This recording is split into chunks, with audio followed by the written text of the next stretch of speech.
of Police President James Smallwood. Lawrence. Hey, thanks, guys.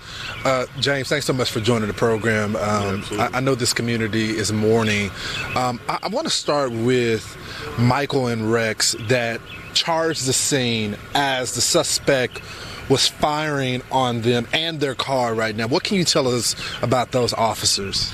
You know, I think it's important to remember that evil exists in our world, and as long as that evil exists, we're going to need somebody who's willing to charge into the gunfire. And what we saw yesterday were brave men and women, first responders, who literally ran into gunfire as they were taking it and went in there to stop the threat from spreading any further. And those officers and those first responders, the measures they took were far beyond what anybody ever expects of a regular human being. And we just have to thank them for what they did and praise them for the excellent job that they did.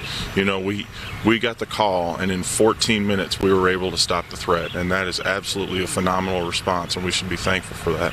Yeah, especially when we've had different scenarios where officers didn't run toward the fire. These officers were willing to take on that fire head on.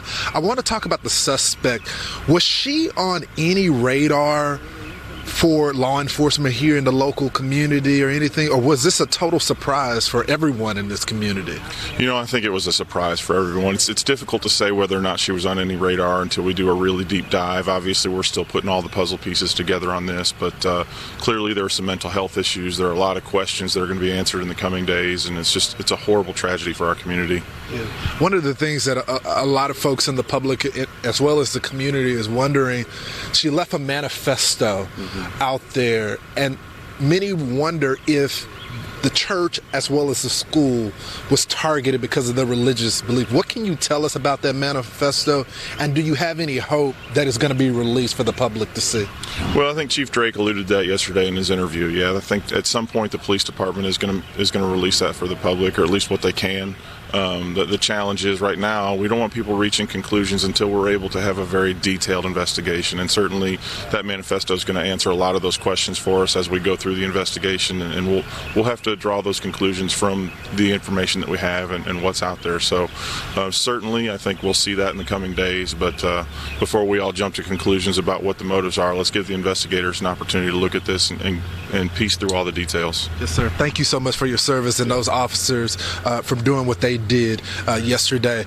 I'll send it back to you guys in New York. Hey, Lawrence, could you ask him while he's right there?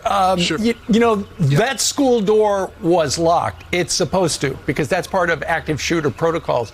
Will there be changes going forward where something else, will there be a cop outside of every door in Nashville, or is that just the way it's going to be? Sure.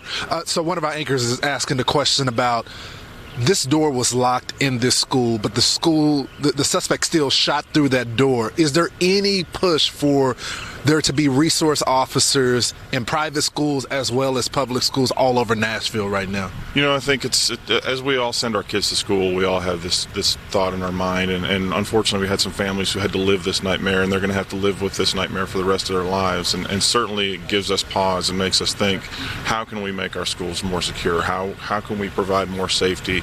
And certainly more resource officers in schools is one of those thoughts, and then unfortunately we're just going to have to, in the coming days and weeks, think about how we can provide those solutions for our community, especially for these private schools where it's a little bit more challenged. It's not a public connection. So. Yes, sir. Thank you so much. I'll send it back to you guys.